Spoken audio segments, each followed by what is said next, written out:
મધ્યપ્રદેશમાં હાઈકોર્ટના ચુકાદા બાદ ધારમાં મહાપૂજા બોધશાળામાં અખંડ પૂજા અને મહાઆરતીનું આયોજન કરવામાં આવ્યું। 721 વર્ષ બાદ શુક્રવારે બોધશાળામાં હિન્દુઓને પ્રવેશ આપવામાં આવ્યો। મોટી સંખ્યામાં પહોંચી રહ્યા છે હિન્દુ સમાજના લોકો। બોધશાળા આસપાસ સઘન સુરક્ષા વ્યવસ્થા ગોઠવાઈ છે। ધારમાં 2000 પોલીસ કર્મચારીઓ તૈનાત કરવાની આખી જે ઘટના સામે આવી। તો આ શુભ પ્રસંગે 95 વર્ષીય વિમલ ગોધા શુક્રવારે લાકડીની મદદથી બોધશાળા પહોંચ્યા અને પૂજામાં ભાગ લીધો। વિમલ ગોધા બાળપણથી જ બોધશાળા ચળવળ અને સંઘર્ષમાં સામેલ છે। 33 साल और पहले से मैंने जब तो छोटा था या पास में स्कूल था, यहाँ पानी भरने आता था 2 बाल्टी चपरासी को लेके, और वो पानी हम मटके में डालते थे, वो सब बच्चे पढ़ते थे। तपस्या पूर्ण हो गई मेरी तो।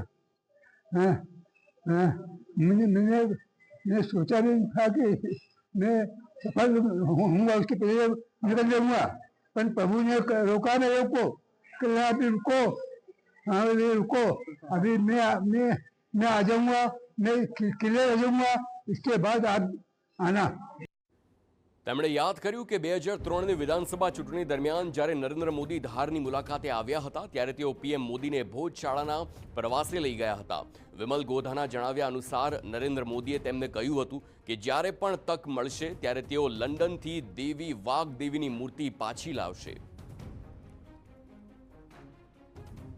अब मोदी से मेरा निवेदन है कि शीघ्र लंदन जाए, लंदन जाके मूर्ति लेके आए, वो सीधा इंदौर से हम उसको ले आएंगे, और साथ में मोदी जी भी थे, यहाँ आएंगे, यहाँ विराजमान करेंगे वो। इसके बाद तो इतना सुंदर बने ये, इतना सुंदर बने कि फिर 24 घंटे की रामायण करना है।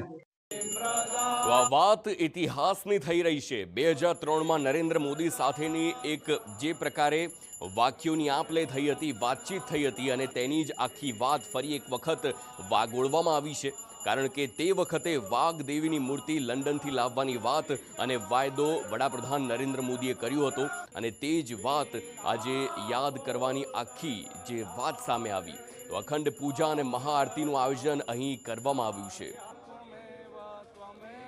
તો આખો જે મુદ્દો છે હવે સુપ્રીમ કોર્ટ પહોંચ્યો છે। મુસ્લિમ પક્ષે હાઈકોર્ટના નિર્ણયને સુપ્રીમ કોર્ટમાં પડકાર્યો છે।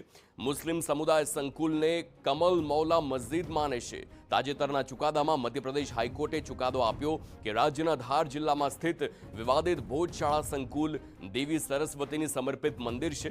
હિન્દુ સમુદાય ભોજશાળાને દેવી સરસ્વતીને સમર્પિત મંદિર માને છે, જ્યારે મુસ્લિમ સમુદાય સંકુલને કમલ મૌલા મસ્જિદ કહેશે। ધાર જિલ્લામાં સ્થિત વિવાદિત સંકુલ ભારતીય પુરાતત્વ સર્વેક્ષણ દ્વારા સુરક્ષિત છે।